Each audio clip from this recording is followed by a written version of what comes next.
Hi again. Oh, there we are. We got you, and you're loud. It's perfect. Wonderful. So everybody should be able to hear Lisa. Fantastic. So before we went to break, you were talking about having watched Face the Nation, and they covered the 22 least covered news stories of the year. And the one that really grabbed your attention was the fact that special needs families are still being affected by COVID. And you outlined some of the different lack of services that people are seeing and how really, truly criminal it is. So, Lisa, as someone who is a thought leader and someone who is, founded the biggest autism parent network across this nation, what are your thoughts on this, and how do you think we're going to get out of it? What do you recommend to these families? Well, I recommend to families that have experienced a service disruption to please, please, please reach out to their local and their federal representatives. Write how the last 3 years have affected their kids' lives, what services they don't have anymore, what skills your child has lost, and ask for compensatory or for full services to be turned back on. And I think the primary issue, even though a recent bill was just passed congressionally, is that the pay scale for people working with people on the spectrum and other disabilities needs to increase, not just on a state level, but a federal level, so we can solve and hire people. And I'm sure CARD talks about this and other autism service providers that they can barely keep up with hiring. They don't have enough staff. It's And always there's been bad, but now it's catastrophic. I mean, this is what I'm hearing from everyone across the board at every single provider, that they are desperate to hire. And when I talk to young people, they're like, why would I go and do this work that I might love, but it's really difficult to do if I can make more money stocking shelves at Target? Yeah. It's really, but I love that you're saying talk to your representatives and ask for some sort of federal help with this, because for me, I look at it and go, well, the insurance companies like Target, like McDonald's, like Taco Bell, the insurance companies have to, instead of what they've been doing, which is trying to lower the contract dollar with these providers, they need to allow for more. But I love the idea of having a federal law about it, because then it makes it that there can't be any funny business about it. And there's just a lot of funny business. And, yes, I feel for service providers, I feel for school districts. But at some point, we have to raise the bar and get back to what we call normal. And I don't want to say this is the new normal. This is not the new normal. We need to be No. able to provide effective therapies and treatments to all people who need it. Yeah, And insurance needs to, school districts need to, and we can't make the pandemic an excuse. And our children are not an excuse. We need to exactly. treat them with respect and provide the support services they need to make meaningful progress. Can I be the butt in the room and say that I don't feel bad for service providers and for schools? Because I don't feel a bit bad for them. You know why? Mhm. Because if this, look, everybody had to make changes. We all had to make changes in this pandemic thing. And if you're not willing to change and go with the flow, and a lot of these places are top heavy. They're very top heavy, where they have administrators who are getting paid a whole bunch of money, and they don't want to put the money on the front line. Well, they need to pay attention. All of these providers and schools need to pay. I remember being at a school meeting years ago before the pandemic, where they were telling us that they were going to have to cut the budget and slash a teacher. A teacher was going to have to go, and the class sizes were going to go up. And somebody stood up and said, why don't you cut an administrative assistant first?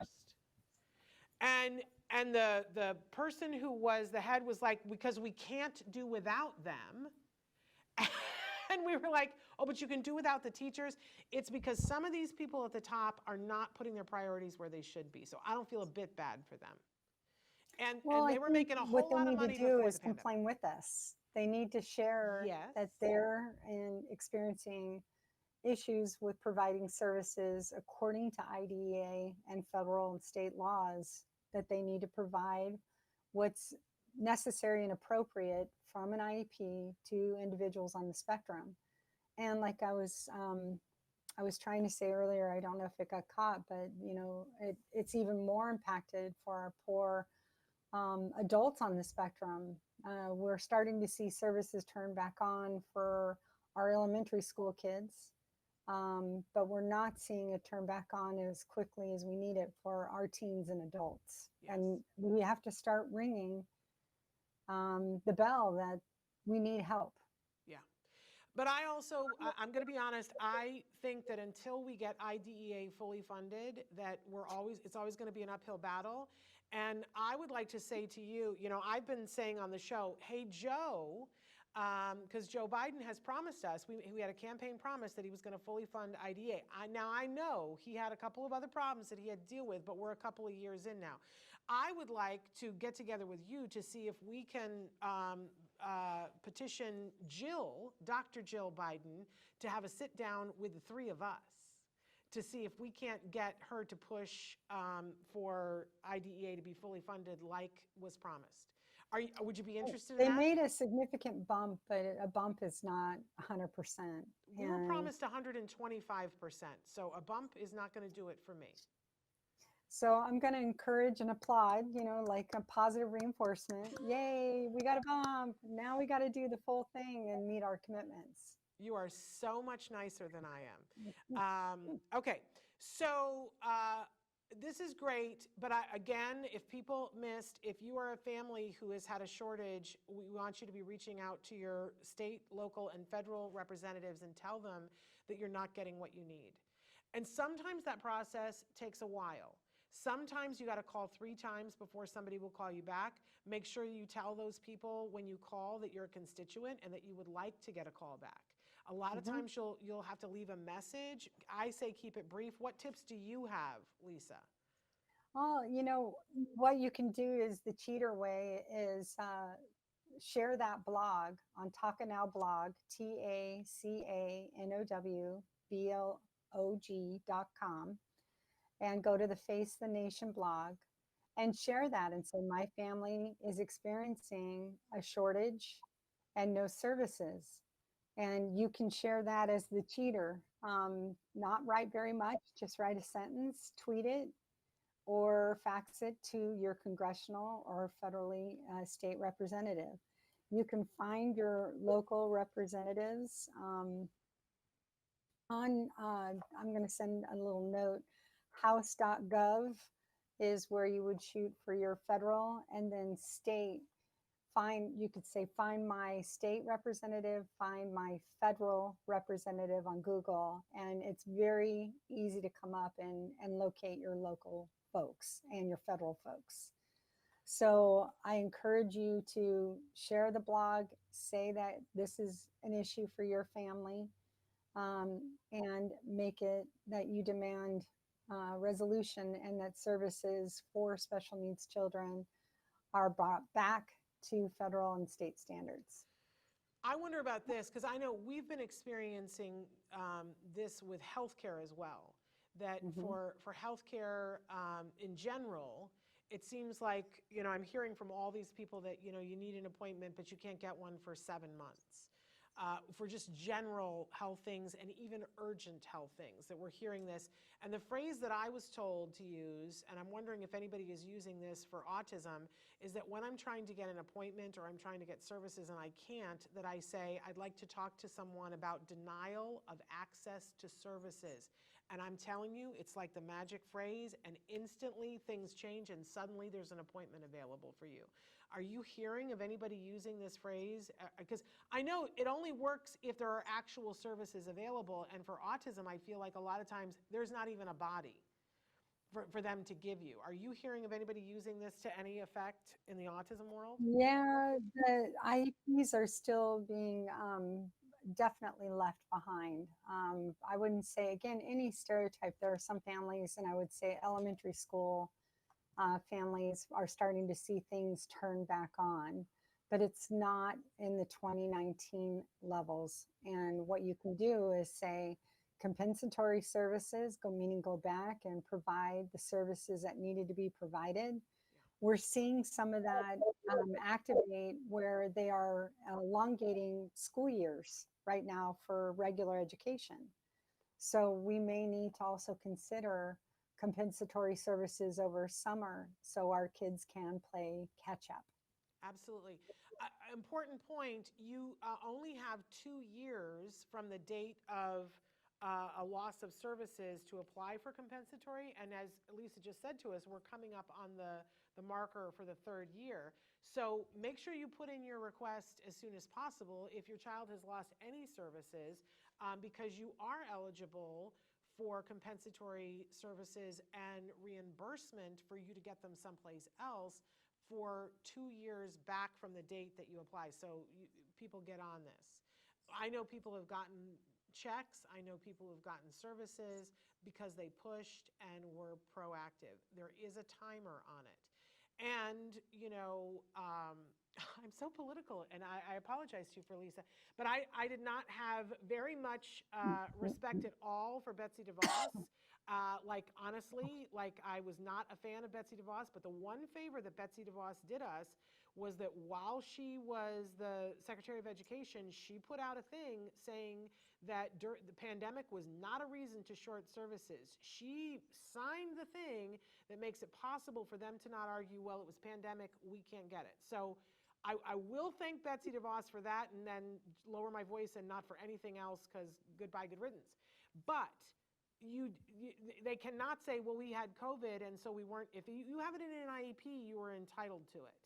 And if they didn't deliver it, then you're entitled to compensatory education. And that means either the services or money to go get the services on your own. It's that cut and dried, folks, but it only lasts for 2 years. So there I go saying ha put to Betsy DeVos, except for that one thing. Okay, let's talk, but ask me how I really feel. But let's talk now about, as we turn this corner into 2023, you have written another blog saying that you're hopeful and you're ready. You're like, bring it on. Talk to us about why you feel that way, Lisa, and how you can spread that on to all of us.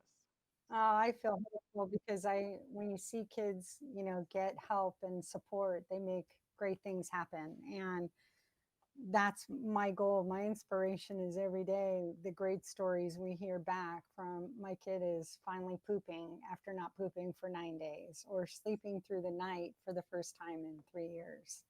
Or the most recent one was I love you, mommy, for the first time at Christmas. Yeah. So I live for those stories. And I guess what happens is I receive those stories. We share them in social media and all of our virtual meetings, of course. We always try to find a little way of inspiring people. But I'm telling you, those stories, they make my life better. And I get inspired by those, and all I want is for more. Yeah. And you've got an inspirational story. And if people go to your blog about 2023 and how hopeful you are, you have an inspirational video on that blog. Tell us about what that video is, Proud Mama. Well, TACA's been around 23 years this year, and I'm just super excited. The inspiration behind TACA is, kicking us off was our son Jeff, and then it became so much more than just about one person. It's now thousands and thousands of families and stories. And so when he was first diagnosed, he was diagnosed moderate to severe. His ADOS was in the severe. All of his testing instruments were in the severe. I think they use the word moderate to make me feel better. And he was pre-verbal with no language from 15 months till almost after age 7. So, we've featured him twice at our annual gala that we do to help fundraise for TACA. And this year was the second time he was featured. And it was just really inspiring to see him get up. And you talk about stories from the spectrum here on this great show. Shannon, he's got a great story, and I hope you share it. It would be great and an inspiration for a lot of families who are struggling with whatever those challenges are. just know every step you take, everything you do, every letter you write, every tweet you make is going to help get the word out and make a difference for your kid. So stay in the game. Time's going to pass. Make time count. Yeah, and he's very inspirational. His song is beautiful, so fun, and he's just delightful. And his before he gets into the song, his patter, Mm. audience interaction. I mean, brilliant, and it is very inspirational. So I want to officially hear. You need to hook me up with him. I want to have a conversation of having him be a contributor for Stories from the Spectrum. So Well, you can use the video for now, and then we'll figure out. He is working, so the challenge is his time is not readily available for me to just pull him in anytime I want. okay. Well, and it wouldn't. It would. I'll talk to you about it, but because I can't just use your video, that's a copyright infringement. But we can talk about it. We can chat about it. I know it's a whole thing. But you and I will chat. But it's really about if he wants to. There's a space there if he wants to be a contributor. So I mean, I'll say this for people who are watching. We have a grant that we're still working on for people to do segments for Stories of the Spectrum. The grant is for new works, for something, and if they are somebody who is a filmmaker, for them to tell a story that's 3 to 10 minutes long. If they're not a filmmaker, then we can assign a filmmaker on the spectrum to work with them to do that, and they do get paid because of the grant. It's not enough to go to college on, but there is a paycheck that we feel is absolutely critical and important. And the whole point of it is to help craft these people in that if they weren't on the spectrum, that they would be getting more internships and be available as a journeyman and have more opportunity to be mentored up to being artists who speak their voice, and that's what the grant is for. So if I'm saying to Lisa, if that's something, if Jeff would be interested in doing, but I'm saying this to other people too, if it's something you have someone that identifies as being neurodiverse who has a voice and wants to be heard, please write to me, Shannon, at autism-live.com, because we are looking for contributors. There, we've had that. But they are for new works, which is part of the copyright thing. But we'll talk. We'll figure things out. Lisa, before I was talking about all the things that are available on your websites and the journey guides. Tell us what's happening with your conferences this year, how people can become TACA members, what that looks like, and how they can get journey guides. Yeah, we're going to feature 2 conferences this year. One will be virtual, an Autism Action Month education series, and it's a 4-week series over April to take action for your own child. And you'll be able to participate in live recaps and workshops that are going to help you take the information you heard and apply it to your family and your child. So that's exciting in April. And there is a small fee, but for anyone who can't afford it, we offer scholarships for everything we do. Then we return back in person. Last year, we had the largest autism conference in the United States. We'll see how we do this year. We gather people from across the U.S. in person in Southern California. And then we allow for recorded digital access post the event. So we don't simulcast. That's a little hard to do with over 50 speakers, 4 tracks. So we record everything and then make it available post on the conference. So we're doing also, we just launched our new website, which has some more tools today or yesterday. Wow. We had over 20 different family events across the United States, and we hope to continue those and bring families back and put the C back in community. We are also holding in-person meetings. Those started up in spring last year. But what we do have, and it reaches everybody, even in Puerto Rico or surrounding territories across the United States and every state, we can reach you virtually. And we have so many virtual offerings. And the one thing I would tell you, we do a monthly learning series that I just love, especially for new families. You feel like you know very little. You want to learn more, but it seems overwhelming. Where do you start? Each month we break down a topic and we have on-demand content. And through our app, TACA Connect, you can access all of these things and get your brain full. By the end of the year, you're going to know 11 new things. We reserve 1 month for taking care of the caregiver. So that's not learning, that's stepping back and breathing. But we are excited to bring all of this to families, and most of it is free, and we're excited. Yeah. So how can people become members? It's free. You go to tacanow.org, TACANOW.org, and click on Become a Member. There is a fee-based version. You can get access to our curated content for a fee. It's like Netflix for autism. Or you can join for free and access all of the services we offer, from mentoring to those free autism journey guides, to the different meetings. And like I said, mentoring, I want to say it twice because it's so important to have your peer buddy that helps you navigate. We also have a great online hope and help community where we have very active questions happening, hundreds of questions every week. And we feel like each question, we did some analysis, each question that's asked in that community with almost 18,000 members now, 30 families are helped.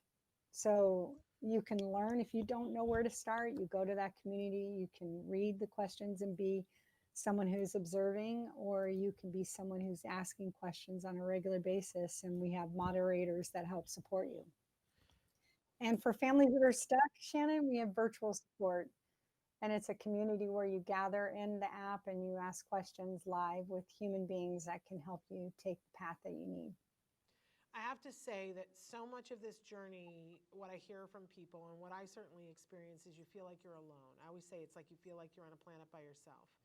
I know that you felt that way before you put up the first flyers and said, meet in my living room, and discovered that there were way too many people than you had expected who also felt like they were alone. If you feel alone, you owe it to yourself to go and join TACA, because you will never feel alone again. If you ever go to a conference that isn't a TACA conference, you will see that there is a marauding mob of wonderful people in TACA t-shirts who are like go everywhere together. And when you talk to them, like if you say good morning to them, suddenly you become a part of the group, even if you don't have a t-shirt. Because they're very welcoming, and it's all people who have at some point felt like they were alone. They're people who get it. They've been in your shoes in one form or another. They understand that all the shoes are different but the same. And all the shoes are, have different places that they need to walk to, but they're still all pointing in the same direction, which is helping the people that we love on the spectrum to lead the life that they are meant to lead. And that looks different for everybody. Nobody's saying that it doesn't look different, but that, everyone should be included in that.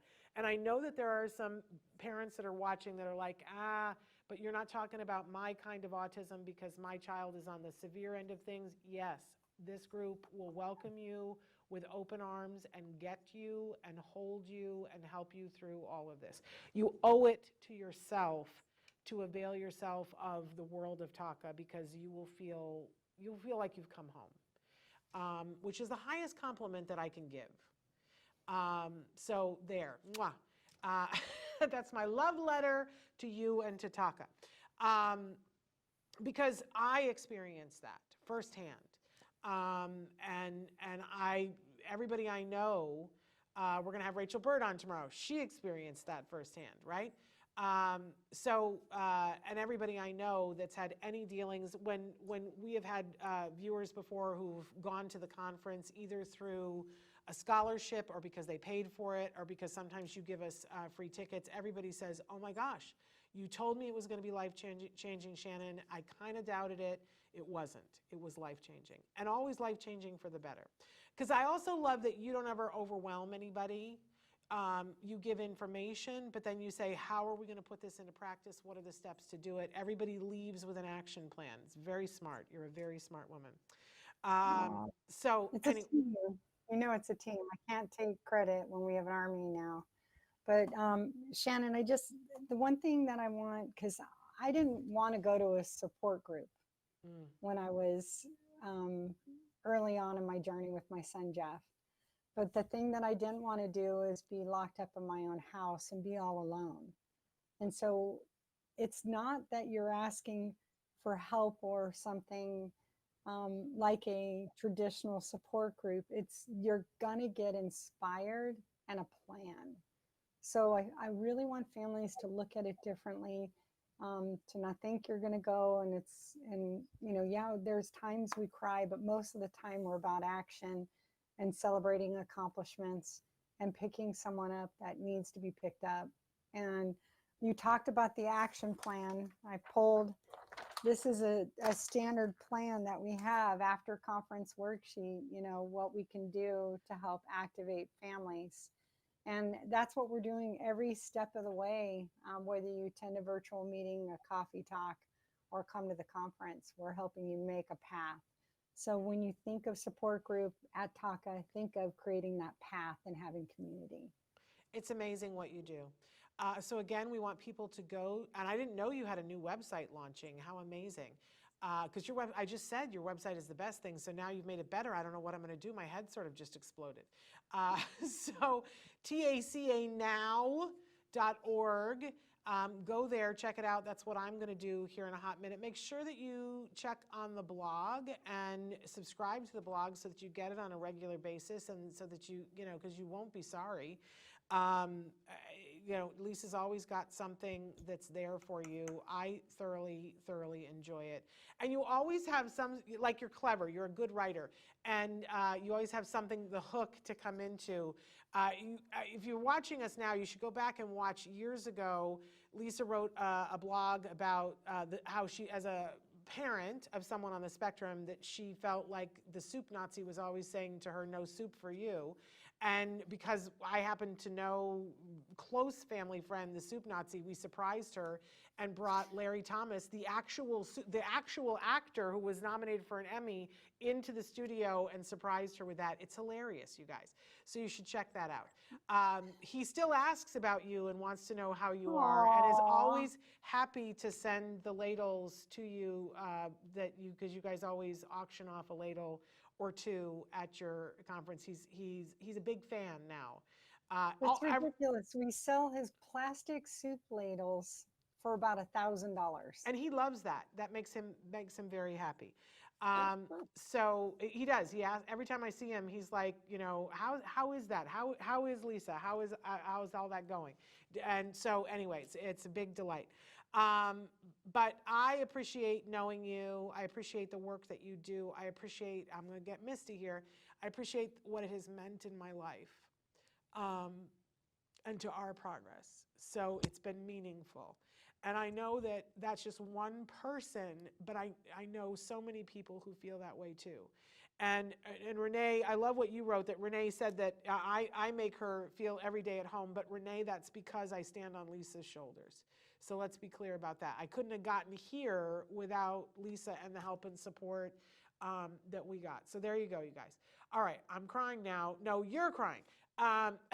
We got to end because we're over, but I wanted to make sure we had time because we had all that problems with the sound, but now my alarm is going off. I adore you. I have much to talk about with you privately off camera, so I'm going to call you, but I love you. I love the work that you're doing. Thank God for you, Lisa. And thank God for the wonderful people that you work with, honestly. Sending you a hug. And we'll have Lisa back on. It won't be the end. She'll be back again. But we're back tomorrow with Let's Talk All the Things with Rachel Bird, and we got a craft project for you you're not going to want to miss. We're going to laugh until we're sick. Make sure that you're here for that. And then there's a rumor that we're going to have a news stories from the Spectrum on Friday. I don't know if it's true or not, but tune in to see. Until then, thank you, Lisa. We send a hug to give your kids a hug, and one for all of you as well. Bye-bye for now.